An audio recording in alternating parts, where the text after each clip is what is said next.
Welcome everybody. Another episode of my Game Changer podcast. Another top class guest, and any guest that comes on here is absolutely top class. And this fella is no different as well. So yeah, season two, episode 9. Gonna let you do your own little introduction because everybody knows who I am, and they get bored of listening to me. So yeah, mate, just introduce yourself. Tell everybody who you are and Cool. what you're doing and why. I always ask you why. Yeah. No, thanks having me. Yeah, I've seen some of the other episodes and it's class, mate. So yeah, happy to be on. I'm Ben Mason. I am a footballer and also I have my own business which is called Achieve 360. So I suppose on the football side, why I do it is because that's what I grew up doing, what I've always loved to do. It's still very much a priority for me. So I came through it grassroots level all the way up to into an academy at AFC Wimbledon, and then went all the way through there to sign a scholarship. Played for Public of Ireland youth teams, and then ended up signing a pro there. So I was a 2 year pro there, and now 22 playing high level non-league. And yeah, very much working up, having a good season this year. Hopefully looking to get promoted and win the league, which is an aim. And I suppose then on the Achieve 360 side, which is ultimately it's an all-in-one program with the aim for me is to help players maximize their potential. So very much like you and like so many people, but doing it in a way which is yes on the pitch, but off the pitch as well, with a massive sort of live, think, and play like a pro approach. And yeah, why I'm doing that is back on my journey. I think there was a lot of gaps in development almost, whether it was at the grassroots level, whether it was in an academy, international youth football, pro football. We get loads and loads on the pitch, and then we start to get loads on the physical side. But a lot of the areas which I've found seeing 100 players playing or working players now are the bits that kind of turn that potential into actually something real and actually being able to progress and have some sort of career really. Nice, nice, and because obviously I see the logo. I think it looks fresh. So I like it. But Cheers, mate. where did the name come from, or how did that come about? Because I'm always interested to know when people Yeah, come up with yeah. names. But yeah, so what was the thought process behind that? It's a great question. Like I started actually when I first had the idea of I wanted to do something. Right, I turned a bit of a how it kind of all came about was I picked up a bit of an injury when I was a second year pro at Wimbledon in a sort of January period where I'd had a really good loan, was flying at a level I'd not played, ended up getting this bit of a niggle, and then maybe managed differently to how I expected in terms of the physios, how I was maybe treated with it, how I was coming back. Ended up getting rushed back on loan, and basically got injured worse, and then was out for the rest of the season playing because of loan windows. So I basically knew that was my time at Wimbledon done really. So I kind of went, well, what can I actually do this time now? Yeah, I've got so much rehab to do, but I'm gonna have a bit more time. Weekends, all this stuff. How can I make an impact? So again, started thinking of the ideas of what to do. Wanted to bring everything together and do something all in one, which is again where that kind of 360 approach came in. So at first I was thinking, well, like the Mason 360 pathway or something like that, but I thought, no, I can't go with that. So just had different ones like Aspire 360, Evolution 360, and then ended up going with I think it was just Achieve 360, and yeah, kind of stuck with that. Nice, nice. No, it must be it must be nice, sort of like looking at the whole process of like literally writing down stuff Oh, like say on a sheet of paper to now. Like mate. obviously you have your own merch, you have your own website, everything else. Like just talk me through like the process of just seeing each of those steps and just how you feel about it. Oh, yeah, it's top. I don't know if it's in front of me here, but I won't get it. But I remember obviously when I first had the idea, had a kind of notebook where I was writing stuff. I'd had sort of ideas in the past, but to be honest, it was the ideas in the past were more. I mean, it would have been more of not a money grab because I would have helped and tried to do it, but it would have been more of something where maybe it would have been like a camp or for younger players where you just get them in. Again, that's perfectly fine. But for me, it was not what I'm as passionate about. Where I'm as passionate about trying to make an impact. And when I had this idea, the person I always I go to my dad, right? So I was making notes and had this idea, was telling a few people, and I thought, no, I need to have a plan first before I come to him with it. Because I've come to him with ideas before, but if he takes it seriously in a way, then I know I'm gonna be able to kind of do it. So making all the notes, having the plan, how I could do it, what areas I could help players with. Um, yeah, is unbelievable. And picked up the notebook the other day and had a look back, and it is a bit crazy to look at sometimes. Like it's been a year. Well, in January it was a year of launching, and some of the sort of players you work with milestones has been amazing, really. So yeah, I'm buzzing. Nice, nice, and yeah. So just obviously to give everybody a bit of a background on how the two of us met. Yeah, I'll let you speak. But I think it's but they're the same for everybody. It's LinkedIn, which is such a powerful Yeah, tool these days. yeah, well, yeah. It was LinkedIn, and I think we jumped on a call and yeah, kind of went from there. I think we're both very aligned in terms of what we wanted to do in terms of my personal goals, your personal goals, and literally saying 2 minutes ago, you've done exactly that. Moving into again, just all the coaching, moving around the place, being able to travel and coach is what you wanted to do. So yeah, I'm buzzing that you can be doing that, and had chats about again how we can maybe support players, potentially come together and boost the support for players in a way together, which I'm sure at some point down the line we'll get to do more. But yeah, it's just been from there. Had different chats, and yeah, it's been top. Like you speak to a lot of people on socials or LinkedIn, but then when you can actually have a real chat, Yeah, and then you know it's not just a transaction thing. I think yeah. that's important. I think. And have you found for yourself that LinkedIn has helped you sort of along the process? What you say, what you're 12, 13 months into this journey now, but have you found it's helped reaching out to people through LinkedIn? Yeah, definitely. There's ways of doing it that I think there's ways on LinkedIn where a lot of people are doing it now, and I'll be honest, there's a lot of AI on there, and there's nothing wrong with using it in stuff like that because it's a massive tool. But I think you can tell straight away when something's been completely done by AI, Yeah, and because you can reach out to someone, but then ultimately when you then go on their page, it's almost a reflection of them. And if you just got AI written stuff, then personally I don't see it as it's not as authentic, is it? And yeah, that's going to reflect, and it's an unfairly reflection because it's probably the same ideas they have, but again, it's not their words, it's not their language. So like I'll happily use it for, let's say I'm making a post, maybe put it in and see if it can refine anything or say anything better. Um, I think I think it should be more of a tool for that yeah. versus creating stuff sometimes. Again, I don't know whether that answers your question, but that's just No, my no, no, thoughts no, on no. It does LinkedIn. not. It's that. I don't think it's just LinkedIn. I think it's just like all social media in general that people are just becoming less and less authentic. And then like you say, like when you go off and you have these conversations, it actually is authentic. It's just two people speaking about their ideas.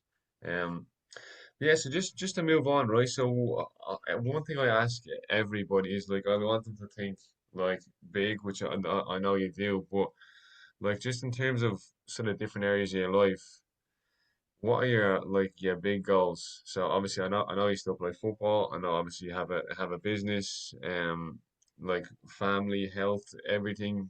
What Mm. is there a couple of big massive goals that stick out that you want to achieve? I think well, football's always been the same to reach the highest level, and that I feel I can. Um, that's never changed, and I think a lot of players, again, whether this is advice to players, but when they're coming through, they have this confidence and belief in themselves. Maybe when they're an academy player, and then maybe they get a setback or two, or drop down a level potentially. They think, well, that's me done. But actually, if you keep training and do everything you can every week, every day, I'm a much better player now, for example, than I was when I was technically a pro at Wimbledon, whereas technically now I'm not. So it's just using that and going, you just need an opportunity sometimes. Yeah, obviously there's the bits of luck and opportunities and stuff like that, but that's the goal of mine in football, to progress in short term, get back into to full time at the highest level possible ASAP, and then push from there. Again, nowadays you can go anywhere with football, so it's just what makes sense for me. And then I suppose on the business side, it's, or I want to help as many players as possible. That's my driver. Like, one of the things for me is I want to get to 1,000 players on a program. Well, however long that takes, but I know it can definitely be done with how many footballers want to progress. Again, then it comes down to awareness and how I can support that. So that's probably one. But yeah, and then away from that, just just enjoy everything. I know it's a bit cliche, but I think we can get caught up a lot of the time with actually not enjoying what we're doing, and just chasing stuff. But just staying, again, enjoying the people you're around is, I think, the most important thing, which a lot of us can forget, even me sometimes. Well, no, I love that point because I actually had a conversation with somebody the other day, and we were comparing. This is something that I heard. I don't know if it was a study or if it was a podcast or something, but they were basically comparing, say, people who similar to us who were like been through a process for 10, 15, 20 years to try and create something. And I would say eventually after the 20 years, whatever, they created to have this big, massive, abundant life and they're super, super happy. But then they were looking at people as well who, say, for example, just went off and bought a lottery ticket or put a bet on a game and won a massive Yeah, money. And they were like looking at the sort of like the level of happiness between people. And sometimes it goes to show you, like, when you chase things and they come quick, you don't actually enjoy it. But like for us, I don't know how many clients you have now, but say if it takes you 10 years to get to 1,000 clients, by the time it's 1,000 clients, you're going to be like, wow, that was worth it. That was tough. of But course, yeah. I just think that's brilliant. And I don't know, like, would you agree with that? No, of course. Like, nothing worth really having does come easy. So then I suppose you say, well, if you win the lottery, well, you've got it. Maybe it's come easy. Or is it worth it as much? I don't know. It's tough. It all comes down to, I suppose, how you want to take it. Like, everyone's got a choice in terms of how they want to look at what's going on, how they want to look at the reality of things. If they want to find the positives in it, if they want to keep going at something, like, everyone's got a choice. But then again, it goes down to people's whys as well, doesn't it? Yeah. It's well, why would you want to win the lottery, and why I just want loads of money? Or is why do I want to help 1,000 players? It's not. It's because I just want to help players get what they need to go and then achieve their dreams or push on with them, and that would then drive me to keep going with it in a way. So you've got to find a way. I know we're talking about the business side, but you've got to find a way to keep motivated, well, to keep you disciplined, because a lot of the time the motivation drops. Like, motivation will go. Like, we're not always motivated, but you need the discipline. The motivation will follow discipline. So it's going, okay, what is my why? This is why I'm pushing through this hard time. This is why I've made this choice. Because you're not going to want to do it a lot of the time. And that's a bit of a, people think, if I'm not motivated, oh, it's gone. I've got to start. What am I doing? But you're not. Reality is, even the most successful people, they're not always motivated. No, absolutely. No, brilliant. And one thing I want to touch on, because I know similar to myself, you you mentor people, and I just want to ask you. I mean, I know I think it's kind of nearly obvious sometimes when you say like your family are mentors, but I mean, I'm always curious to know from a football perspective, was there one coach or whether it's a physio or someone that you played under who you'd say to this day has had an impact on your life, or just anybody? Because obviously I know as well you've, like you said, you've had injuries. Has it been a physio or someone who believed that you get back to your Mm. best? Is there someone who stands out when I ask you that? I'd just say probably. I don't know if it's a good answer, but probably my mum and dad really, especially with my dad's had a background in being a sports physio at the highest level, but before that he was on a similar journey. He was a pro as well. So that's just kept me going kind of from a young age, got a very, very similar mentality, which I think is one of the things that it can separate people, I think. So yeah, I'd say just that constant drive and support for me, honestly, has been the biggest thing. Again, there's been loads of coaches like coaches I work with now. There's been coaches in the past that have made a big difference, and I've been fortunate enough to in loads of different areas to be surrounded by, again, yes, the experts, but just really good people, and they're the ones who are going to make the difference. So if you do find them, it's to try and stick with them. So for example, I had a there was a sports science coach at Wimbledon when I was, I think, under 12s or 13s. He's from Ireland as well, and he came came down, was new to the club, so started doing some extras with him. Again, a good person, starting off in his journey, but then he's now Sunderland first team's sports science coach. And I got my program off him last, like kind of not reconnected, but kept that relationship because again, he's a good person and he's an expert. You want to hold on to that. Like, you want to speak to them anyway, whether they're an expert or not. And then getting him to do my plan, which is again Premier League standard sort of support and advice because you recognize something and built that relationship. So I think it's all about when you do find them people, don't almost take them for granted, even if they move to the other side of the country. Yeah. No, massive. That's honestly, I think relationships with people are even in terms of trying to get a job. I say to people all the time, like sometimes even having these little conversations, or even doing these podcasts for me, like you never know when down the line, like you said, we could bump into each other and we might collab on something, and we might work together. So honestly, I think it's so important.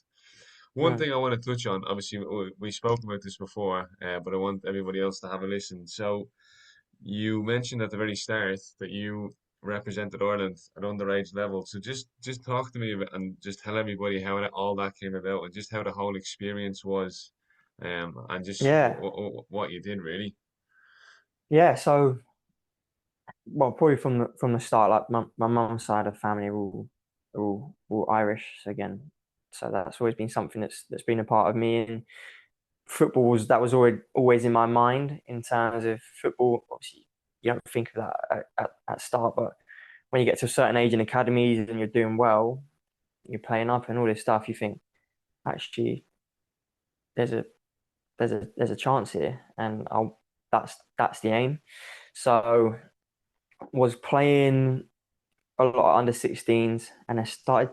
I don't know exactly how it came out, whether it was through the club or I don't know, but I started to hear about again whether you call it interest, and playing well, and then I knew that over the next few weeks, this was about it was right before COVID, so right before everything kind of shut down. I knew then weeks before that someone was gonna come down. I think it was the 17s coach at the time, and maybe one of their head scouts.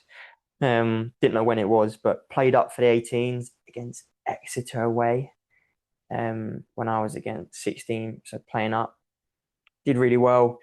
They were both there, and then straight after that, speaking to my parents, and they just said, "Look, I unfortunately I didn't have the citizenship done, so." Again, one of the things because really I probably never just had it done. I was never in a need to do it, but ended up sending that off, and then as we know, then COVID happened, so everything got shut down.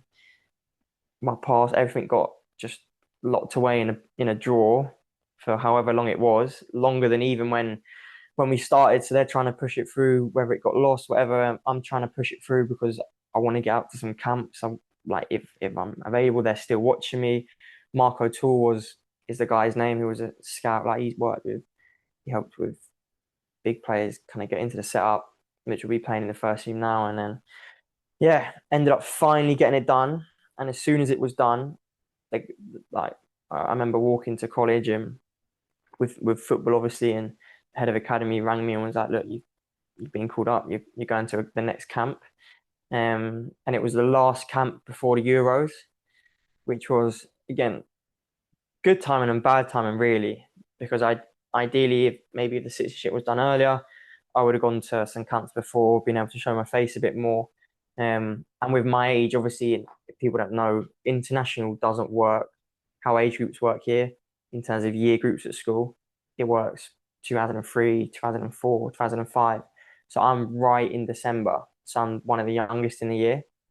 So anyway, ended up getting a call, went up to, it was a camp in England, but they had players again from all over the place. I don't know whether it was easier because it was right before.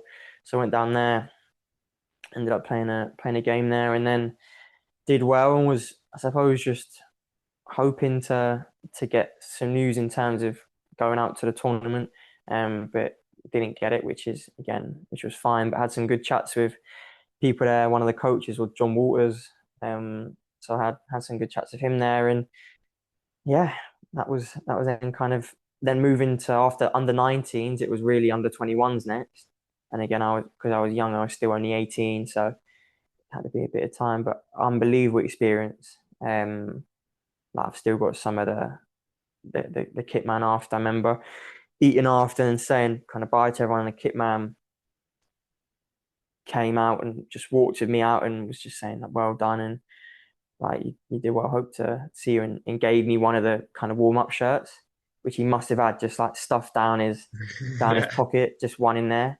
And honestly, like just what an absolute touch for him to do that, because that's something I just thought didn't have to do that. There's plenty of people, it was maybe their first time there, but for him to do that, and then I can have that. Like that was, yeah, it was a great moment. I remember just thinking, just player got an assist and for my country, like it was unbelievable. So yeah, it's Nice. good motivation now as well.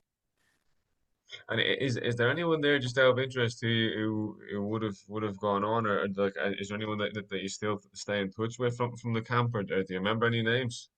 Yeah, there's a guy Ed McJanet who I knew because I used to play him at Luton. Um, he's out in Italy at the moment, so I don't know where he's at, but he was on. Don't know if he played, but he was on the bench a lot for in the Serie A.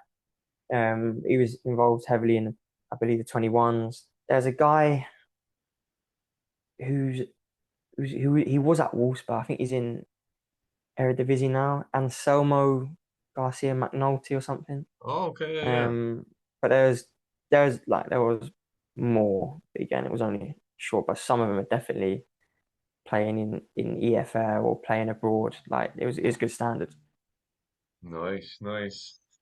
Right, well, one thing I always ask is, right, just imagine, right, your primary school, Ash, to go back in and give a little talk. And what advice would you would you be giving to the class? And then obviously little Ben down the back puts his hand up, and what you say Yeah. to him? Well, if we're talking, so we're talking football. We're talking. Or just in general, I imagine he puts his hand up and says, Mm, "Look, or whatever, I'm inspired by your story, or how can I be like you?" Or just if you want to just give him just generic advice of, "Look, well, like this yeah. is what's got me to here." What would you be saying? Well, I think there's the obvious ones. I think one of them is action taking, right? And this can be applicable now for everything. I think if you take that class, for example, and you say to them, we're looking in 10 years' time, whoever's taken the most action will have, air quotes, won in terms of will be at a high level. It doesn't matter whether they're the most talented or the smartest. If they've just taken the most action, it accumulates. Yeah. And that action doesn't have to be massive things. If we talk football, it doesn't have to be winning a game or running a 10K. It can be decisions. It can be a choice. It can be sleep early. It can be a tough conversation with a coach. It can be doing some clips. Like if you can just take one piece of action that you wouldn't normally take, that you know is gonna give you that potentially a 1%, 5%, or 10% to improve, do it. But then if you want to take it to the next level, it's going, how can I make that supported action? How can I make that held accountable action? And that's where again you can get people around you, mentors or groups to push that on. So I think just action taking is massive, and I suppose that's along the lines of the hard work elements. But I think if you can just think to yourself, what one thing am I doing today? And then you build momentum, and then you go, okay, well, can I do another? Can I do another? And then all of a sudden, you sort of make it undeniable that you can then get them opportunities. Excellent. And just actually, just on what you said there, I'm always curious to know how do you keep yourself accountable? I mean, like, do you have like for me, it can be like a little diary. Sometimes it's little notes as well. Sometimes, like I said, if I'm in the gym, it's just like, well, I have to take at least one video of me in the gym to like just Mm, look at my form to make sure I'm doing whatever, doing everything right. But is there little tricks that you use to sort of to stay accountable? Like you say, if you set yourself out a goal for this mm. week, or how do you sort of stay accountable? I think a couple things. That's a good question because it's important if you want to actually progress. I think one of them is I plan like every day. So tonight I'll plan my day tomorrow, but in like half an hour increments. So I know what I'm going to be doing. I know what I need to do. And then again, at the end of the day, when you then reflect on it, it just takes 2 minutes. You Yeah, know that you've either done it or not. I think you need people around you. Like it's not a secret. Like you need people around you to support, whether that's family, whether that's partners, whether that's, for example, I see my one-to-one coach every Friday, so that will keep me accountable. I've got an analyst so that can keep me accountable. You've got to have things in place. Um, you just got and people that know more than you as well. But then I think we all have an element. Well, I have an element of I know if I'm performing. I know if I could have done more. I know if I've not made a mistake, but not used my time wisely during a day, for example, when I needed to. So yeah, I think you know. no, excellent. And just one thing as well that I picked up from that I think is massively important. Well, actually, a couple of things which I think are kind of linked. Yeah, you said about sort of spending time with like analysts and your coach who are like sort of better people around you and just like your whole environment. Now, I think that's like absolutely massive. That if you're in the wrong environment, like there's whatever, however much planning you want to go off and do, nothing's ever going to go off and work. But if you're in the right environment and you plan, you have a much better chance. But I mean, like, is that something that you Mm. would have been like? I mean, I suppose it's sort of taking accountability and responsibility of putting yourself in an environment where you have the best chance to grow. Yeah, I give two parts. There's the one part of create your own environment, and there's the part of, let's say you're in a team. So I think you're in a team for whatever reason, why, or an environment or workplace, and it can either be a positive one that drives you on, or sometimes the environment isn't for you, whatever reason why, whether that's the manager doesn't rate you, for example, and if he's not leaving, then maybe the environment's not for you. So sometimes it's stepping back and going, this isn't for me. If you had it's not you, it's sometimes the environment. Like if you had a flower in one garden when it's raining all the time and it didn't grow, you wouldn't blame the flower. You'd go, it's not in the right environment. Then if you put it into a nice greenhouse where it's ventilated, all this stuff, and it grows, you go, okay, it's in a better environment. It can then thrive. So I think there's understanding that and going, sometimes you need to take a step back to take two forward. But then there's the element of in it, not just football, but you are always going to be the common theme. So it's going, how can you create your environment so that wherever you go in terms of the external one, where you don't always have a choice over, how can you keep that certainty in terms of, for example, obviously my family, my partner, or it can be, again, I know that my one-to-one coach now is my one-to-one coach, hopefully for as long as I need him, whether it's full time, whether it's just little bits in off season. I know that I've got the analyst, I've got whether it's sports massage, I've got the people around where I know kind of wherever happens, I've got that kind of support there when I need it. So that keeps me very consistent and it keeps that certainty, especially when football can be so uncertain and you just need to keep that routine. You need to keep the people around you. No, mate, amazing. Honestly, it's been it's been top class, some top class insights. The last question I'm gonna leave you with, and I asked this to everybody. Now, it can be a bit tough because it's such a short space of time. But a really good friend of mine, Jack Sweeney Lee, he came up with this question, and basically speaking about actions that you said before, what can you do, say, between now and next Wednesday to sort of improve your career or to enhance your life or to grow your business? Or, Yeah. like I said, I know it's a tough question because 7 days is such a short period of No, time, no, but it's a I great think I question. think sometimes you can get a lot done in 7 days. Mate, you can get a lot done in a day, but Yeah. it just depends how you use it. And I think because of the planning, I kind of know. So football wise, I'm going to be a bit more heavier on the analysis side of it. I'm going to clip up a lot of my kind of previous games. I'm going to then go into a process of, let's say it's a mistake or an improvement area. Okay, well, this is the trigger for what happened. This is what I could have done better. So now when I'm on the pitch and let's say a cross came in and I was too flat, I shanked it and it went own goal, right? Instead of me going every time it's in that position going, oh, I've messed up, I need to slash it here. What am I going to do? You go, okay, next time the trigger's there for that ball to be put in, I now know that, okay, I need shorter steps. I need to open my hips up. So that replaces that past negative feeling. So the analysis side, and then business wise, I've got a little bit more time. I've just launched a 12-week program, which was taking up a lot of time. So now I'm going to, again, focus on delivering, building out that program, connecting with the lads, and then being able to basically just catch up on things that I wanted to catch on, reach out to a few people, start to put a plan in place for socials and marketing, which I've probably been saying to you every time we spoke in terms of socials, in terms of LinkedIn. But finally, I feel again something will come up, but over the next few weeks, hopefully, I'll be able to plan and then also just spend time with the people around me as well. Amazing, mate. Honestly, it's been top class. And just to remind everybody, where can they find you if they want to go off and find you, hit you up? Yes. Let Um, everybody know.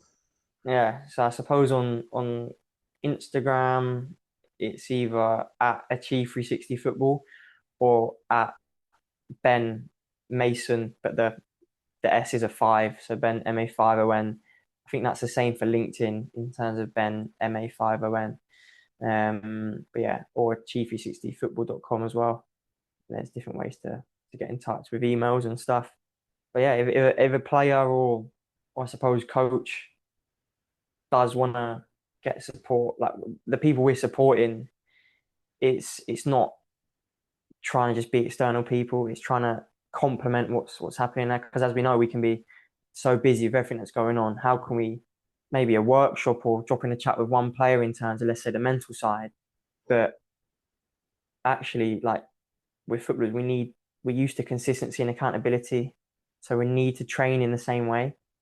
Whereas all these areas that we work on, the habits, routines, sleep, nutrition, whether it's recovery, whether it's the mental side, which is massive, it was always just workshops for me. And then you don't really then take action on it. So it's doing it in a way which really gets results alongside what people are doing. And again, we've been doing that with people at grassroots, people at non-league breaking into first teams, or whether it's working with players at the highest levels of academy football, a player at Sporting Lisbon's 21s, Arsenal's 21s, and they're all the same. Whatever level, they're all people. They're all young people who want to progress, which has been nice to be able to support. Mate, honestly, top class. I have enjoyed it so much. Thank you so much for Me too. coming Yeah, on. yeah, Obviously, giving me your time and your insight as well. I love doing this because I get so much insight, so much knowledge. Obviously, everybody's got a different path, and not I pick up little bits and pieces from everything. So I hope everybody enjoyed the episode because I definitely did. And yeah. Me too. yeah, thank you, mate. Perfect, mate. Appreciate it.